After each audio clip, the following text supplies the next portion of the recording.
안녕하세요. 3월 6일 일요일 오후 시간입니다.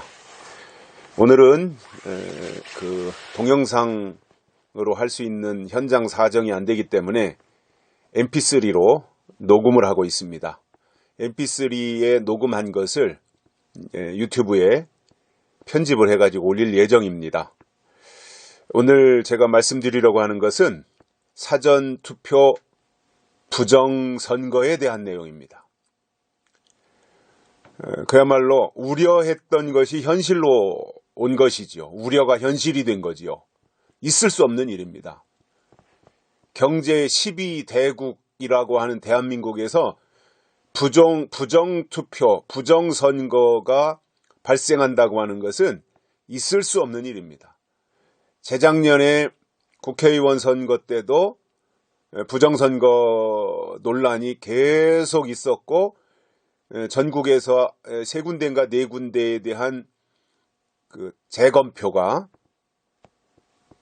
법원 입회하에 진행이 됐는데 거기에서도 다 그 검증이 안 된 투표용지, 다발로도 나왔고 뭐 배춧잎 투표지도 나오고 이게 있을 수가 없잖아요. 다 낱개로 모아져서 그것이 기계로 들어가서 그 투표를 이렇게 다 그 기계를 통과하면서 이제 누구누구에게로 다 표가 이제 전달이 되는 건데 거기에서 그 본드로 붙인 다발도 나오고 투표 용지가 그리고 붙어 있었다고 하더라도 이미 그 개개인이 투표를 하러 갈 때 그 용지를 받아가지고 들어가서 투표함에다가 넣고 또 그것이 기계를 통과해서 개표가 되고 했기 때문에 있던 것들도 다 떨어져야 되는데 본드로 아예 이렇게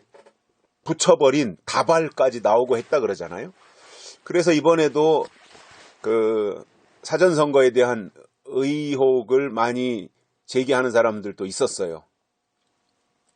그런데 이제 국민의힘 쪽에서 괜찮다, 다 보완 조치를 했으니까 사전선거 많이 해라. 부정투표는 없다. 이런 식으로 이야기를 했어요. 그 중에 하나의 이유를 사전선거 하는 사람들은 인쇄한 투표용지가 아니라 그날 사전선거 하러 온 날 개개인에게 현장에서 프린트를 통해서 투표 용지를 출력해 주는데 거기에는 이미 사퇴한 안철수와 김동연이에 대한 그 투표 용지에 사퇴 이렇게 표시가 되어 있기 때문에 그것을 조작할 수 없다. 그러니까 안심하고 투표해라. 오히려 사전투표가 더 안전하다. 이렇게까지 국민의힘 쪽에서 이야기를 하고 사전투표를 권장을 했어요. 그럼에도 저는 사전투표 안 했어요.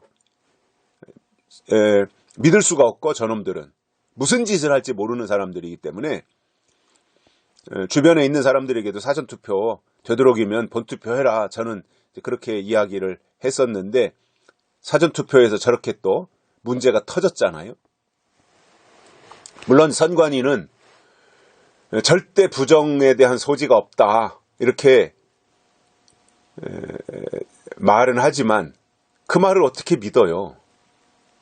이미 어제 저녁 때 코로나 확진자들이 투표하러 갔을 때 투표함이 없고 거기다 뭐 쓰레기 봉투에다 넣으라고 한 사람 무슨 봉투에다가 담으라고 한 사람 보는데 거기에 보니까 이미 투표용지가 거기에 들어가 있었다고도 하고 또 어떤 투표용지는 이미 이재명이가 찍힌 투표용지가 있었다고도 하고 뭐 이러한 이야기들이 나오는 것을 볼 때 분명히 조작을 하고 있구나 라는 의심을 지워버릴 수가 없는 거예요.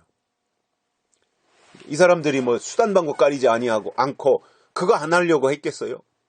이미 지지율에서 떨어지고 있고 이번 선거에서 지면 주사파나 이 사람들이 어떻게 될 거 뻔히 아는데 기를 쓰고 무슨 수를 써서라도 조작을 하려고 시도를 한 것이라고 저는 충분히 의심을 합니다.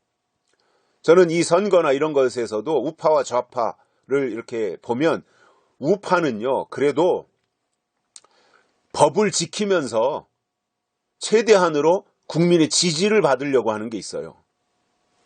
우파는 개표 조작 이런 거 생각도 못하죠.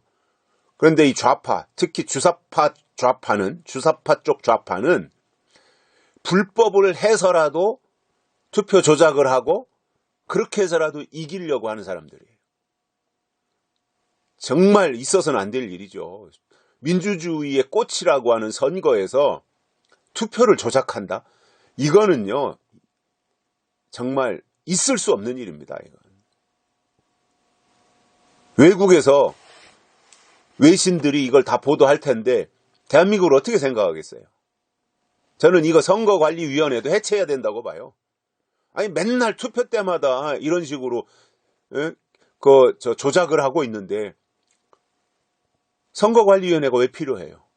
공정한 선거 심판인데, 선거관리위원회는 심판인데 심판이 오히려 저쪽을 편들어준다? 이거는 공정하게 선거를 관리해야 될 선거관리위원회가 이미 기울었다고 하는 것이고 자기들의 역할이 이것이라고 하는 것을 만천하에 공개한 것밖에 되지 않거든요. 이런 선거관리위원회가 왜 필요해요?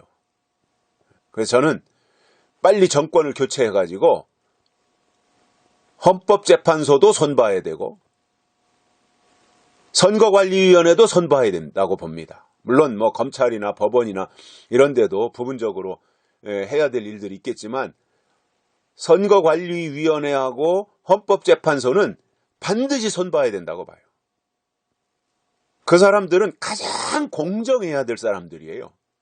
그런데 문재인이 편에 서가지고 이런 식으로 한다고 하는 것은 있을 수가 없어요. 정권을 편들어준다고 하는 그 기관은 정권이든 어디 뭐 국회든 어디 편들어주면 안 되는 사람들이잖아요. 심판인데. 그래서 어쨌든 국민들이 이러한 그 소식을 듣고 더 분노해서 다 투표장으로 나가가지고 이제 3월 9일 본투표에 나가서 이 정권을 바꾸지 않으면 이거 계속 이런 식으로 국민을 기만할 겁니다. 저는 그 5년 전에 그 선거에서도 그때 뭐 홍준표도 나오고 문재인도 나오고 유승민도 나오고 뭐 이런 또 안철수도 나왔었나요 그때? 이런 사람들이 나와서 할 때 저는 그 전에도 그렇고 이상하게 문재인은 거짓말을 한다라고 제가 봤거든요. 그때 홍준표도 그런 지적을 한 것 같은데 그래서 제가 쭉 추적해 보니까 이게 공산주의자들은 저 북한 빨갱이도 그렇고 중국도 그렇고 거짓말 선수들이잖아요. 그 사람들은. 근데 문재인도 그렇더라고요. 그런데 이재명도 그렇잖아요. 지금. 이재명은 숨 쉬는 거 빼놓고 거짓말인 것 같아요. 아니 그 방송 토론회 할 때 후보자 마지막 토론회 할 때 윤석열도 그랬잖아요. 이재명한테. 그러니까 제가 볼 때는 이게 TV 토론회는 국민들한테 검증받는 것인데 그 앞에서 거짓말을 한다? 국민들 앞에서? 이거는요. 그 자체로 이미 후보 자격을 상실한 거예요. 그 국회의원 어느 사람은 민주당 쪽 어느 사람은 이재명이 편든다고 그래도 거짓말은 하더라도 일을 잘하는 후보가 낫지 않냐고 이렇게 말했잖아요. 이게 말이 되는 거예요. 거짓말은 하더라도 일 잘하는 이미 그 사람도 이재명이가 거짓말 한다는 것을 실토한 거죠. 거짓말을 하더라도 일 잘하는 후보가 낫지 않다. 거짓말은 안 하더 정직한데 일 못하는 윤석열 후보다는 거짓말은 하지만 일 잘하는 이재명이 낫다라고 그렇게 이제 말한 거겠죠. 우회적으로. 근데 이재명이가 뭘 잘해요, 일을. 이재명이 일 잘하는 게 뭐가 있습니까? 도대체가. 사기치는 건 잘했고 등쳐먹는 건 잘했고 남한테 뒤집어 씌우는 건 잘했고 선동하는 건 잘했는지 모르지만 일을 뭘 잘했습니까? 법인카드나 갖다 쓰고 부인이 그런 거 하나 관리 못하고 성남시장 하면서 여기저기 부동산에 관여해가지고 성남시로 가야 될 돈을 개인이나 기업한테 몰아주고, 그리고 어제도 가로세로 연구소에서 얘기하는 걸 들어보니까 저 시흥 있죠, 시흥에도 무슨 거북섬인가 거기에다가도 수만 평에다 특혜를 줘가지고요 엄청난 이권을 챙기도록 만들어준 거예요. 그것을 어느 기자가 가로세로 연구소에다 제보해가지고 가로세로 연구소에서 그것을 방송하는 것을 들었어요. 있을 수 없는. 그러니까 이재명은 버릇이 그런 것 같아요. 버릇이. 평생을 거짓말하며 사는 것 같고 사기치면서 남의 저런 식으로 부동산 투기해가지고 하는데, 성남시는 뭐 자기가 한 게 아니다, 유동규가 했고 뭐 나 부하 직원들이 해먹었다 이렇게 말했는지 모르지만, 경기도 시흥에, 그러니까 도지사 있으면서 한 건데 경기도 시흥에 있는 거북섬에 대한 거는 이재명이가 친히 뭐 MOU를 다 체결하고 거기에 또 국비를 들여서 모두 다 어떻게 해주었다 그러고, 그리고 10층 올라가는 건물은 뭐 35층 짓게 해주고 뭐 이런 식으로 해가지고, 이게 대장동은 잽도 되지 않고 훨씬 더 부정부패가 심각한 것이 그 거북섬을 중심으로 해서 일어난 일이라고 방송하는 것을 제가 들어봤어요. 그러니까 이재명이라는 사람이 이런 사람이에요. 그런데 그것을 뭐 대장동 같은 경우도 윤석열 게이트다 또는 국민의힘 게이트다 참 이런 사람이 나와 있다고 하는 것이 참 부끄러운 일인데, 아니 그런 사람을 당선시켜 주려고 부정선거를 합니까? 개표를 합니까? 부정선거를? 사전투표의 부정을, 이거는 누가 봐도 이거는 부정선거라고 의심을 할 수밖에 없도록 선거관리위원회가 그렇게 했잖아요, 처신을.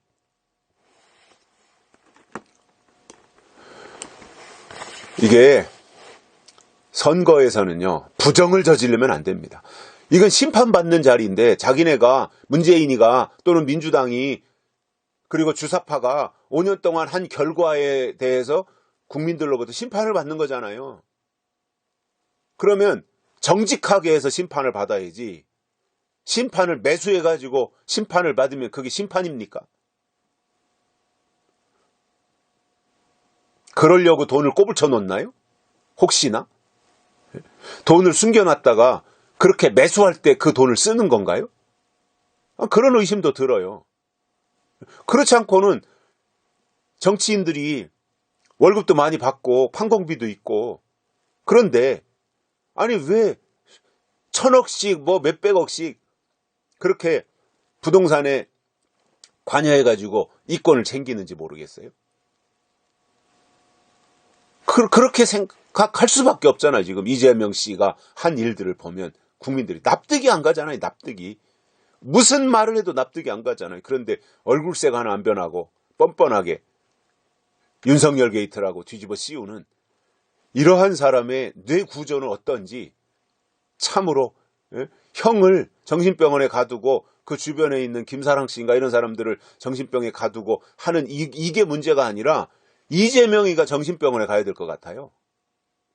그 사람의 뇌 구조가 참 의심스러워요. 나는 어떤 뇌를 가지고 있는지, 어쩌면 그렇게 얼굴색 하나 안 변하고 상대방한테 홀라당 뒤집어 씌우고 자기는 아무렇지도 않은 것처럼 하면서 그렇게 당당할 수가 있는가. 이거는 뇌에 문제가 있지 않은 한 저럴 수가 없는 거예요. 이재명이도 문제고 선거관리위원회도 문제고, 그런 선거관리위원회 구조를 바꾸지 못한 청와대나 문재인도 심각한 문제를 가지고 있는 사람들입니다. 이거는요, 그냥 뭐 유감 표명할 정도가 아니라 문재인이 직접 나서서 선거관리위원회도 문재인 소관이잖아요. 대통령이 나서가지고 국민 앞에 죽을 죄를 졌습니다. 이렇게 석고대죄를 해야 되는 거 아니에요? 그렇게 남 시켜가지고 유감 표명하고 넘어갈 일인가요, 이게?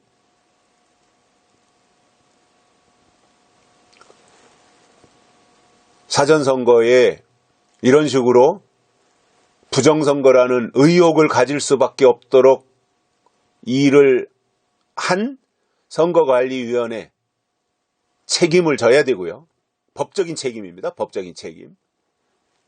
그리고 본선거에서 3월 9일 날 이러한 일이 재발하지 않도록 철저하게 그리고 양심적으로 법의 테두리 안에서 선거 관리를 잘 해주고 청와대는 감시를 정확하게 하며 빈틈없이 해주기를 바랍니다. 여기까지 하겠습니다. 고맙습니다.